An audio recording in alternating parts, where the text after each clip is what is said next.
I'm going to make a little video today about pop-up sprinklers. These built-in sprinklers that pop up. Sometimes they only pop up an inch or two, 3. Those are the small ones. Then I have some that pop up more than a foot. And what can go wrong with them? And do you really need a plumber to fix them, or a landscape person, or a gardener? I don't know. Those guys don't always know how to fix sprinklers. I've got one that's buried over here somewhere. I remember I changed it and put it in the middle instead of on the edge because it was getting blocked by the grass.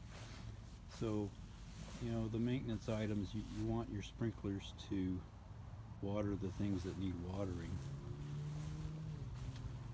And for stuff like this, sometimes you have a drip line going through with little outlets. I'm not going to talk about drip lines, but we have a sprinkler down there, and over here where there's just one bush, I think that sprinkler that you see down there is just a flood. Like it doesn't actually spray, it just kind of drizzles out of the head and wets the area around the plant. Here's one. The sprinklers ran this morning. This one's still up, and if I was worried about somebody tripping over that, I might replace it, or at least replace the seal. The friction seems to be holding it up, or maybe I need to extend it up further out of the ground. But since this one's does that all the time and it's not too bad, I just push it back in. As long as the spring is still pulling it down, it's okay. I don't worry about it.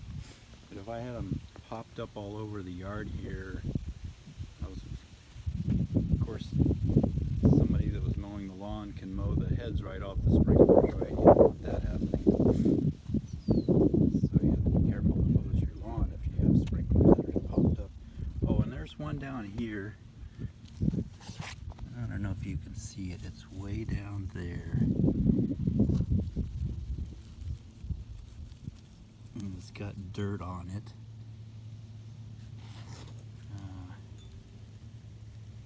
See it right there? It's too far down. You know what I need to do is I need to raise that. What I need to do is cut around it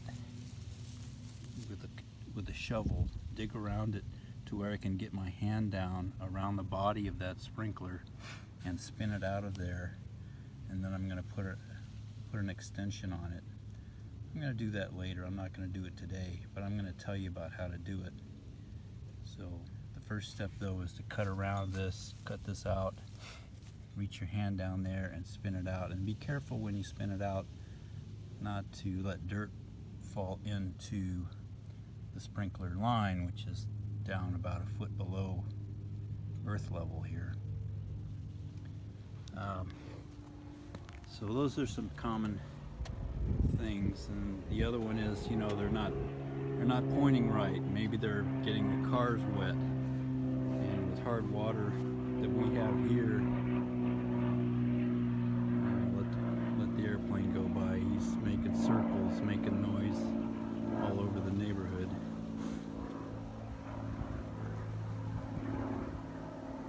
You don't want to get hard water on your cars because it'll make them spotty and takes a lot of work to get it off. So yeah, like if this sprinkler here was pointing the wrong direction, I would pull it up and turn it, and I'll show you how to do that in my spare parts in the shed in the back. Let's go in the backyard for a minute, or I'll just pause on my. I wanted to mention the sprinkler back here because one day I saw it was leaking a lot around the seal, and yeah, there was water spraying out towards the plants, but there's also a lot of water squirting straight up because the seal was leaking. And I thought, well, I should replace that seal. And then the next time I saw it, the whole guts came out of it, and it was just shooting straight up in water, was just shooting straight up and not going on the plants at all, because the top had busted, this whole top. And I happen to have a spare and a seal, or I can't remember if I found the seal or I had to buy one, but put a new seal and a top on, because this is a long sprinkler and it pops up, oh, at least a foot, maybe a foot and a half, and to buy the whole sprinkler is expensive, but to just buy the top or the seal is pretty cheap. Or if I could find a short sprinkler that has the same top and seal, I could just buy that. It'll be a lot cheaper than buying this big one, and I'll just use the top and the seal from that sprinkler. So there's different ways to approach this. They do sell sprinkler parts. In fact, they sell a lot of the heads. I mean, this tip that does the spraying, that screws in. I'm going to show you how. So again, like I say, you don't necessarily need to call a plumber or an expert, because I'm going to show you these things are fairly simple to work on, but you do need, like, sometimes you need a shovel to get it out. This is a rotary sprinkler, and I put that in because the pop-up that was here was not reaching far enough, and so this goes quite a bit farther than any pop-up that I've seen. And but it takes a special tool normally to adjust it. You have to adjust, how far does it rotate. You have to follow the instructions to set that properly and get it going in the right direction and the right number of degrees in each direction. And it has an adjustment for the distance that it goes. Basically, it's a screw that blocks the flow to make it go shorter. But that's the only rotary that I have at this house. The rest of them are all pop-ups, so this is mostly about pop-ups. So let's go in the shed and look at some pop-ups. So the basic parts, from the supply line that's in the ground, you're normally going to have some kind of riser, that gets the water up from the pipe to the sprinkler, and then the sprinkler screws in. Here's a fairly, I think this is like a 1 foot or an 18-inch pop-up, and it has like a 4-inch nipple on the bottom. I have all kinds of nipples in here, and the bottom down here is normally a 1/2 inch. All of these are 1/2 inch. Everything I have is 1/2 inch.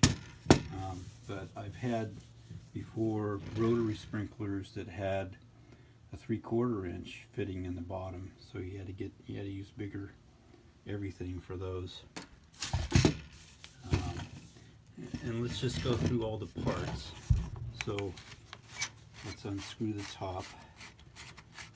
And sprinklers are different. There's lots of different kinds, but basically these pop-ups all have a spring, and at the bottom there's a little gear looking thing that lets you adjust the aim.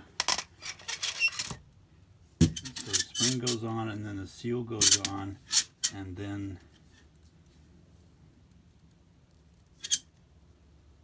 the tip goes on. And sometimes this one doesn't work like that, but sometimes you have to screw the tip on after you put the top on. This is the top, and sometimes it won't go down over the tip, and in those cases you have to put it on first and then screw the tip on, and then it'll stay like that. Now the sprinkler heads, the little tips that go on,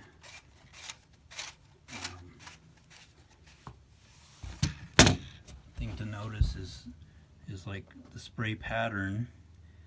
So if you look carefully, you'll see little dashes that go around 180 degrees in this case. So this is a 180 degree pattern.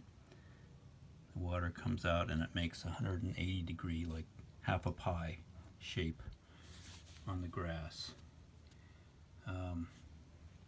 Below the head there's normally a little filter, and this filter is to, take any dirt out of the supply water before it goes and gets stuck in the head. Aside from having different patterns, this one you can see is also a 180. That one I think was an adjustable. This one is an adjustable, so it doesn't show a pattern on top because you can adjust it between 0 and 360. It could be a full, just spray in every direction top, or you can adjust it down to 0 all the way down to just nothing coming out. The other thing to notice is a lot of these have male threads on the bottom, see, that screw into the stem. We call this the stem. This is the stem, and this one has female threads, and you can see inside there's a filter in there, and there's female threads. So this will take a male one, and here's a seal. There's this type of seal, and there's also white seals, like the one I showed you that I replaced recently was a white seal. And I had one in here until I actually accidentally let go of the spring, and it flew over my workbench, and it's back there somewhere now. But you're going to find different sizes of seals. It's got a slide. It's got a slide on the pop-up stem, because the seal sits in the top up here, and the pop-up goes up through it, and it remains sealed while the water goes through the pop-up tube and out the tip. So most of these that you see have male threads on them, but some of them do have female threads. I had one here earlier that had female threads. Oh, and this is a top that busted out. You can see it cracked all the way around, and I think that's the one that busted out and I had to replace recently. Once it pops up, thousands of times, it eventually grows a crack around there, and because that stem comes flying up, and you can see this bottom of it slams into the seal and pushes up on the seal into the top here, and that top cracks, or the seal gets damaged. Those are all the things that can go wrong.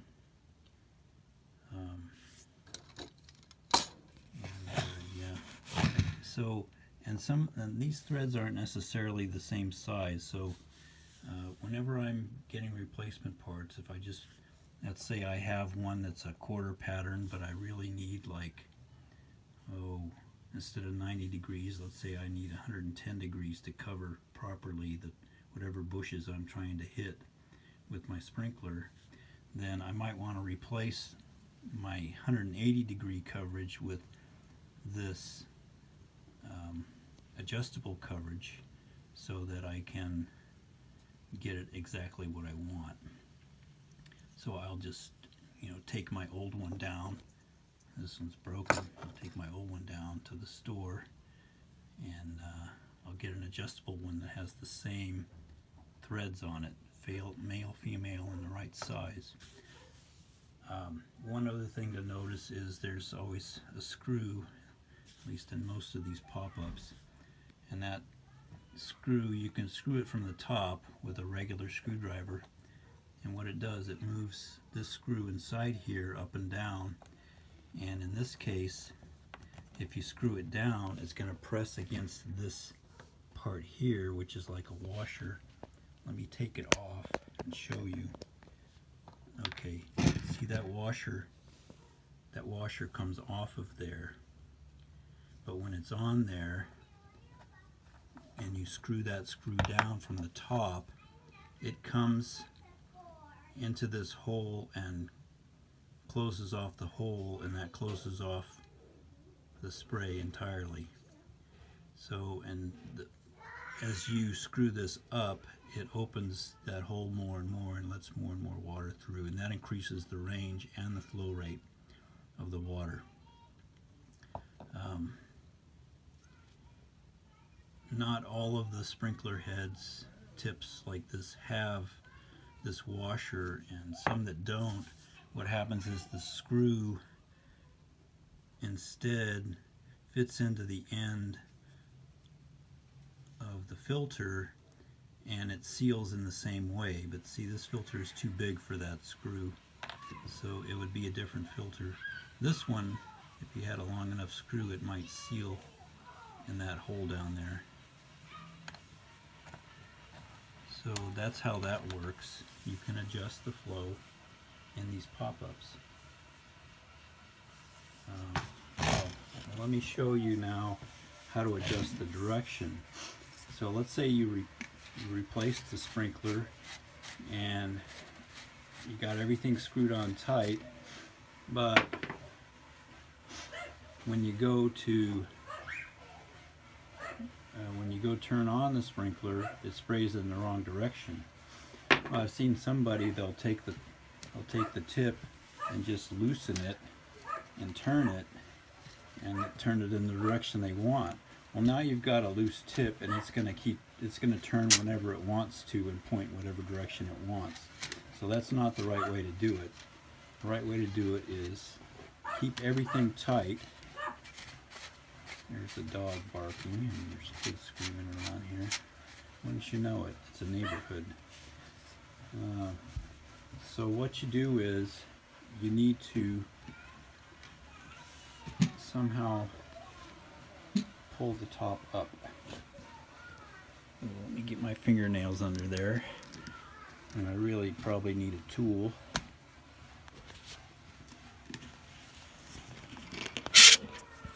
Oh, look, I did it. Pull it up.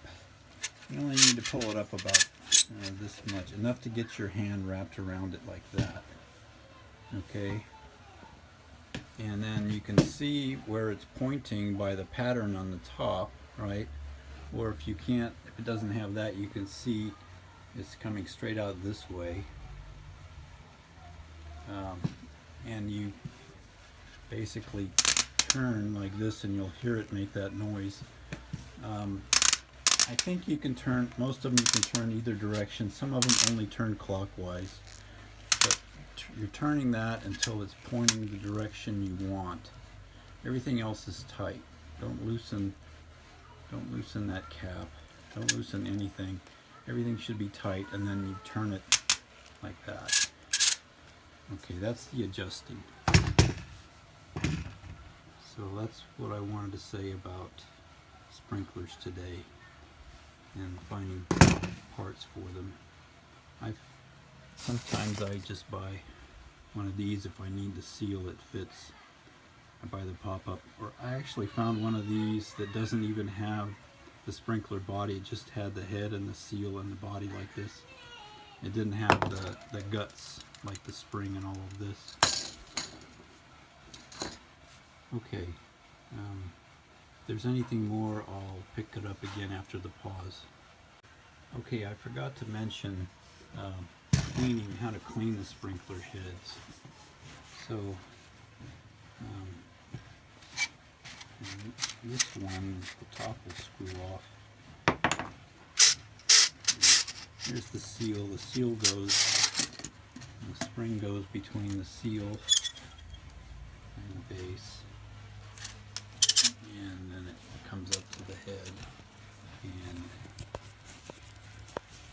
unscrewing this head, this tip. That one also has male threads. Okay, so what I do after I've taken it apart, I've taken the head off. If it wasn't spraying right, it was restricted somehow or spraying in an ugly pattern, I would take that off. I would take this little thing off too. And first I would get the filter out of here. I would take the thing off, take the filter out, and I would clean the filter, make sure I'm getting good flow through the filter. But if there's dirt in the head, there may be dirt in the filter too, but maybe not. If the dirt's just coming in because the sprinkler's too low in the ground, that could be, and you just have dirt right in here. But you want to flow water through this, so I take that washer off and I flow water in here, and I do it both directions. So I squirt it in here, I squirt it in there, and I may take the screw all the way out if I need to get more water through. And I'll take a little thing, a little piece of wire like a paper clip, and I will run it through the passage up to the outlet here and get whatever that little piece of dirt or rock that's in there out. And then I just put it back together, put this piece back on like it belongs, right? Make sure the filter's still in there. And put the spring back on. If I had to take this much apart, sometimes I just screw the head out and everything else stays in place. But if it's apart, I gotta put it all back together. Put the seal on top. Put the seal on top like that.